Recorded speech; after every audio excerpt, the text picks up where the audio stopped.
আরও একটি ভিডিও নিয়ে আজকে সচেতন করব। পুরো কাহিনীটা শুনবেন এবং ভালো লাগলে ও এই রকম আরও ভিডিও পেতে আমাকে সাবস্ক্রাইব করে রাখুন।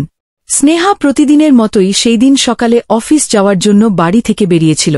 বাসস্টপে পৌঁছাতেই দেখল কিছু ছেলেরা দাঁড়িয়ে মেয়েদের দেখে অশ্লীল মন্তব্য করছে, হাসাহাসি করছে। স্নেহা এদের আগেও দেখেছে, কিন্তু প্রতিবারের মতোই চুপ করে থেকেছে। কিন্তু সেই দিন ব্যাপারটা মাত্রা ছাড়িয়ে যায়। এক ছেলে এসে তার পাশে দাঁড়িয়ে বলে, বাহ, আজ তো একেবারে সিনেমার নায়িকা লাগছে। স্নেহা চুপ করেও থাকতে পারত, কিন্তু এবার সে নিজের আত্মসম্মানের কথা ভেবে আর চুপ থাকল না। সে মোবাইল বার করে সরাসরি 100-তে ফোন করল, তারপর 1091 নাম্বার অভিযোগ জানাল। পাশে দাঁড়িয়ে থাকা আরও কয়েকজন মেয়েও সাহস পেয়ে তাকে সমর্থন করল। পুলিশ এসে ছেলেটিকে ধরে নিয়ে গেল। আশেপাশের লোকেরা প্রথমে অবাক হলেও পরে স্নেহাকে বাহবা দিল। তারপর থেকে ওই বাসস্টপে আর কেউ সাহস করে কোনো মেয়েকে উত্ত্যক্ত করেনি।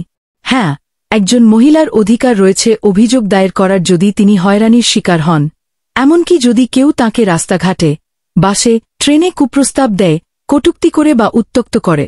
ভারতীয় আইন ধারা আইপিসি 509 ও বিএনএস 79 অনুসারে কোনো নারীর লজ্জাহানির উদ্দেশ্যে যদি কেউ কিছু বলে বা অশালীন ইঙ্গিত দেয় বা গালিগালাজ করে, তাহলে তা শাস্তিযোগ্য অপরাধ।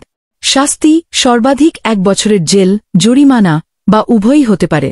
ধারা এফ 354 ও বিএনএস 74 অনুসারে কোনো নারীর শালীনতা নষ্ট করার চেষ্টা করলে, যেমন শারীরিকভাবে স্পর্শ করা বা অশ্লীল আচরণ করলে, বা মেয়েটির কোনো প্রকার ক্ষতি করার জন্য ক্রিমিনাল এর মতো আচরণ করলে সেটিও গুরুতর অপরাধ।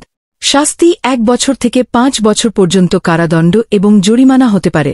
নিকটবর্তী থানায় অভিযোগ এফআইআর দায়ের করতে পারেন। মহিলা হেল্পলাইন নম্বরে যেমন 1091 ফোন করতে পারেন। আপনার সম্মান রক্ষা করা আপনার অধিকার।